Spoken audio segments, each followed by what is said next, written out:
With the extreme popularity of the Lost TV show, society has rekindled the relationship it built with Gilligan and crew decades ago. Thus, the deserted island video game like Lost in Blue was spawned. Konami cranked out the second installment with no time to address criticisms leveled against the first, and it looks like that's the case once again with Lost in Blue 3.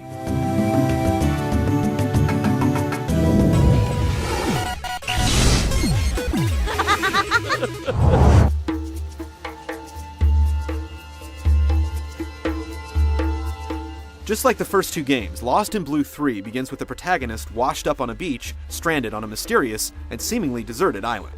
You can choose to play the game as either a male or female, with each having its own perspective on the situation.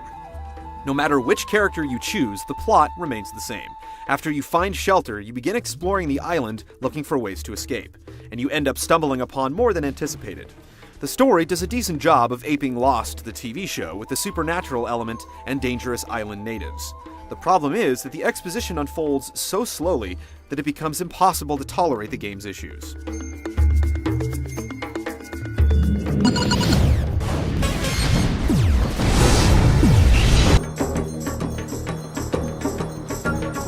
The primary single-player quest is dubbed Survive Together.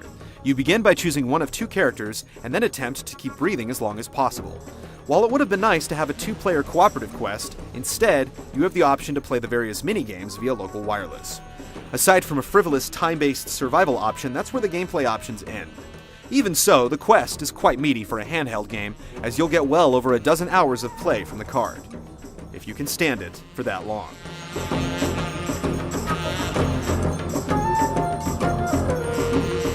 Survive Together plays very much like The Sims. Both you and your partner have a series of needs that must be fulfilled at all times. If you allow them to sink to zero, your overall health points deplete. Caves act as your home, and while you can cook and store items, you won't have to worry about cleaning the place up.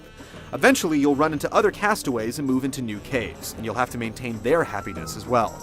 Lost in Blue 3 provides a robust quest to play through, and while you can experience it from multiple perspectives, the game doesn't change much. Unfortunately, all the content in the world is worthless if the game's no fun to play.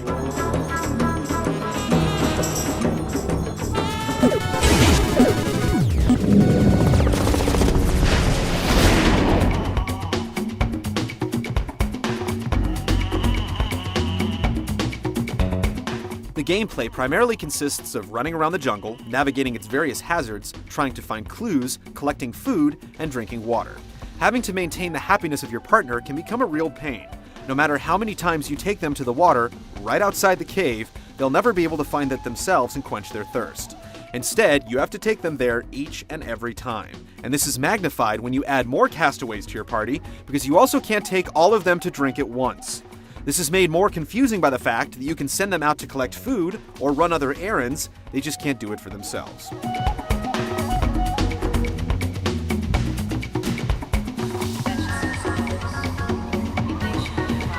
Backtracking across long distances is common, with specific triggers employed that make you go back to the cave even if you're prepared to move on. Toss in the fact that your character will begin moving incredibly slow if their food and drink levels dwindle, and it can be an exercise in patience. The DS is put to decent use, though there's not much here that wasn't included in the first two games. You can spear fish, cook food, and build fires like any true survivor using the stylus and microphone. You can also create tools and objects from items you find scattered around the island, and these portions of the game would definitely benefit from a bit more instruction. The activities can be fun at first, but you have to repeat them so many times that they quickly become routine. Your fellow castaways can take some of the burden off of you, and some of them excel at particular activities, like females being great at cooking. It's not politically correct, but you won't mind not having to play the cooking minigame again. If we were to describe the gameplay in Lost in Blue 3 in a word, it would be tedious. Initially, it can be a great deal of fun when you're first discovering everything, but it's far too rigid, and you eventually realize that you spend so much time maintaining your comrades that you have little time to do anything that's actually fun.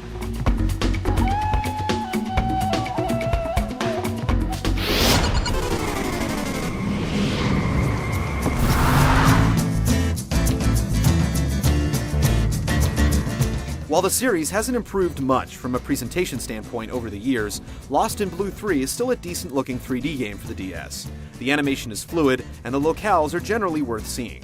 Texturing is rather primitive, and some of the levels blind you to what's going on, which is a huge no-no in a game built around hunting and gathering.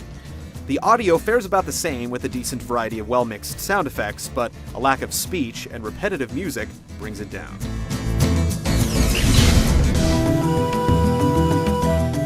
Lost in Blue 3 is one of those games that starts off well, but eventually you realize that its mundane elements are never rectified, and it becomes a grind.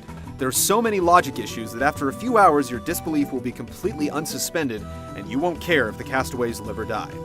It's disappointing because you can see that there's a compelling game lying underneath the tarnish, and it's even more frustrating that the same issues keep popping up in every installment.